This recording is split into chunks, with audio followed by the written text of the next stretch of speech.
Good morning guys. आज हम एक नया टॉपिक स्टार्ट कर रहे हैं, that is animal nutrition. Animal nutrition के बारे में हम स्टडी कर रहे हैं आज। तो सबसे पहले हम पढ़ेंगे इसके अंदर कंपोजिशन ऑफ एनिमल बॉडी के बारे में।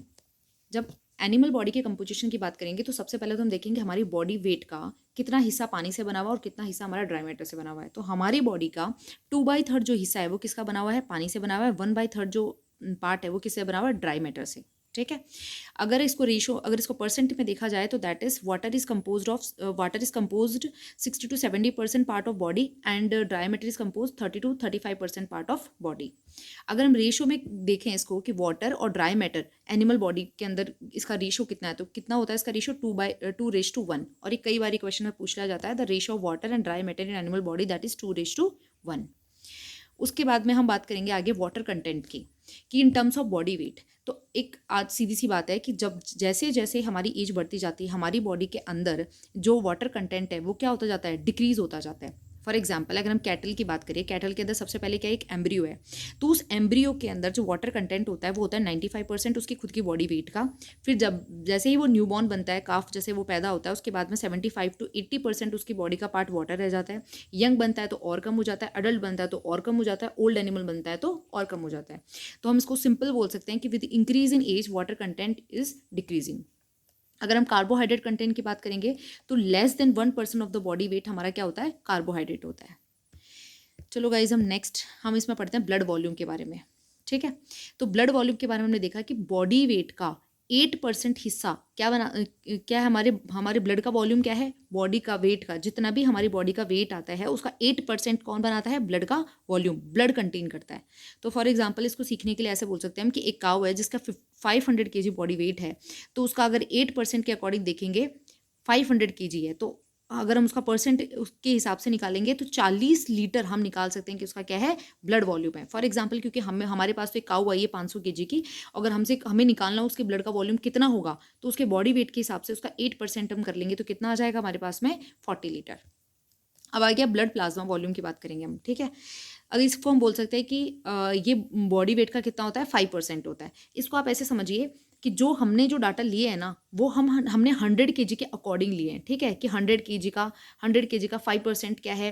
ब्लड का प्लाज्मा का वॉल्यूम है या फिर खुद ब्लड का वॉल्यूम है। तो अगर 500 kg के हिसाब से अगर हम उसको निकालना है तो हम उसको 5 से मल्टीप्लाई कर देंगे, दैट इज 25 लीटर आ जाएगा। ओके। अब देखिए, अब बात करेंगे मिनरल कंटेंट की। मिनरल कंटेंट बोल सकते हैं या हम बोल सकते हैं ऐश, इसको बोल सकते हैं। ऐश में क्या होता है? मिनरल्स होते हैं। ये क्या होता है? बॉडी का 3% ऑफ बॉडी वेट क्या कंटेंट करता है? मिनरल कंटेंट करता है। तो आप इसको स्टार्टिंग से देख लीजिए। स्टार्टिंग से, हाँ, अगर हम स्टार्टिंग से बात करें कि टोटल बॉडी का 2/3 पार्ट तो वाटर बनाता है, 1/3 ड्राई मैटर बनाता है। उसके बाद हमने देखा कि वाटर कंटेंट एज के साथ में क्या होता है? डिक्रीज होने लग जाता है। कार्बोहाइड्रेट कंटेंट की बात करेंगे तो बोलेंगे कि less than 1% of body weight क्या होता है? कार्बोहाइड्रेट कंटेंट होता है। फिर अगर आगे हम बात करते हैं तो ब्लड वॉल्यूम की बात करेंगे, तो ब्लड वॉल्यूम बोल सकते हैं कि 8% ऑफ बॉडी वेट हम क्या बोलेंगे उसको? 8% वो ब्लड का वॉल्यूम बनाता है। 5% ऑफ बॉडी वेट क्या बनाता है? ब्लड का प्लाज्मा का वॉल्यूम बनाता है। अगर हम मिनरल कंटेंट पे आ गई तो हम कितना बोलेंगे इसको? 3% ऑफ बॉडी वेट। कितना? 3%। अगर हम अब इसमें बात करें कैल्शियम की, फॉस्फोरस की, पोटेशियम की, सोडियम, सल्फर, क्लोरीन और मैग्नीशियम, तो सब इनमें से जो सबसे ज़्यादा अमाउंट में होता है वो होता है कैल्शियम और फॉस्फोरस। ठीक है। अगर बॉडी की ऐश में बात करें, मतलब मिनरल कंटेंट बॉडी के वेट का तो 3% है, बट अगर उसमें भी अगर हम बॉडी के ऐश में अगर हम कंपेयर करें तो 70% जो बॉडी का जो ऐश है वो ओनली किससे बना होता है? कैल्शियम और फॉस्फोरस से बना होता है। ठीक है। और ये वो 7 मेजर मिनरल्स होते हैं जो हमारी बॉडी के अंदर प्रेजेंट होते हैं। परसेंट तो आप देख ही रहे हैं इसमें। अगर हम इसमें अगर क्वेश्चन ये आता है द मेन इनऑर्गेनिक एलिमेंट या फिर बोल दिया जाए मिनरल ऑफ एनिमल बॉडी, तो वो कौन है? कैल्शियम और फॉस्फोरस। ये क्वेश्चन भी बहुत बार आता है और इसमें रेशियो भी पूछ लिया जाता है कि कैल्शियम और फॉस्फोरस का क्या रेशियो होता है एनिमल बॉडी के अंदर, तो वो होता है 2:1। ओके।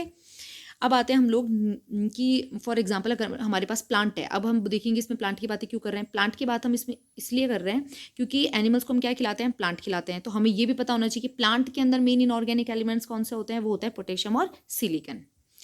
उसके बाद में आते हैं, हम बात करते हैं कि इन fat free animal body, for example कोई एनिमल है जिसके हमने फैट रिमूव कर दिया, उसके बाद में अगर हम वाटर, प्रोटीन और ऐश मतलब मिनरल की अगर बात करें तो उसका रेशियो क्या होगा? तो उसका रेशियो क्या है कि वाटर, प्रोटीन और ऐश, वाटर है 19%, सॉरी रेशियो की बात कर रहे हैं हम, 19:5:1, ये रेशियो है किसका, वाटर का, प्रोटीन का और एश का। अगर हम परसेंट निकालें तो अगर हम परसेंट निकालना चाहें 100 में से तो हम ये बोल सकते हैं कि वाटर उसका कितना है, 76% पार्ट क्या है उसका वाटर, 20% पार्ट क्या है प्रोटीन और 4% पार्ट क्या है मिनरल। ठीक है, निकाला कैसे कि हमने रेशियो को टोटल ऐड कर लिया, कितना हो गया 25। अब हमें पता है कि हमने 100 kg बॉडी वेट से निकाल रहे हैं, तो हमें पता है ये वाटर कितना है 19, तो हमने लिखा 19, टोटल कितना है रेशियो में 25 इंटू कर दिया हमने 100। इस तरीके से ये निकल गया और इसी तरीके से सबका निकाल लेंगे। 76% को हम रफली 3/4 लिख सकते हैं 75% के अकॉर्डिंग। तो हम इसको बोल सकते हैं कि इन फैट फ्री एनिमल बॉडी है तो उसमें जो वाटर है वो 3/4 और बॉडी वेट है। हमने ऊपर क्या पढ़ा था 2/3 और यहाँ पे हम क्या पढ़ा 3/4% पार्ट क्या हो जाएगा वाटर का हो जाएगा, मतलब अभी भी ज़्यादा अमाउंट किसका है वाटर का। फिर उसके बाद में एक इंपॉर्टेंट बात करते हैं कि हमारी एनिमल बॉडी के अंदर या फिर हमारी बॉडी के अंदर दो मेजर वेरिएबल्स होते हैं, कौन, एक तो वाटर और एक फैट। क्यों, क्योंकि जैसे ही एज बढ़ती जाती है तो वाटर और फैट में दोनों के परसेंट में बहुत चेंज होता है। फॉर एग्जाम्पल एज बढ़ने के साथ में, जैसे हमने अभी ऊपर देखा कि एज बढ़ने के साथ में वाटर कंटेंट क्या होता जाता है, डिक्रीज होता जाता है। तो अगर एज बढ़ने के साथ में वाटर कंटेंट डिक्रीज होता जाएगा तो फैट का कंटेंट क्या होता जाएगा, इंक्रीज होता जाएगा। तो हम बोल सकते हैं with increase of age the fat content of the body is increase and with increase of age the water content of the body is decrease. Water, fat and water inversely proportional बोल सकते हैं क्योंकि as के साथ fat का तो क्या है डायरेक्ट रिलेशनशिप है और वाटर का क्या है इन्वर्स रिलेशनशिप है, इसीलिए वाटर और फैट को हम लोग एक दूसरे का इन्वर्स बोल सकते हैं। ठीक है, फिर उसके बाद में अगर हम बात करें कि कुछ इंपॉर्टेंट पॉइंट्स है related to the plant composition, फिर वही बात आ जाती है कि ये प्लांट की क्यों बात कर रहे हैं, प्लांट की इसलिए बात करें क्योंकि एनिमल्स को खिला क्या रहे हैं, प्लांट खिला रहे हैं। तो हमने मेन इनऑर्गेनिक एलिमेंट हमने देखा कि प्लांट्स के अंदर मेन इनऑर्गेनिक एलिमेंट जो हमने पहले भी देखा वो क्या है पोटेशियम और सिलिकन। अब आता है कुछ specified plants, for example legumes जैसे दाल वगैरह जो होती है ना, उनके अंदर जो ज़्यादा इनऑर्गेनिक एलिमेंट है वो किस में ज़्यादा रिच होते हैं, कैल्शियम और फॉस्फोरस में रिच होते हैं। अगर हम सीड की बात करें प्लांट्स के अंदर, उसके अंदर कंपैरेटिवली फॉस्फोरस के कंपैरिजन में कैल्शियम क्या होता है थोड़ा लो होता है और फॉस्फोरस जो होता है वो हाई होता है।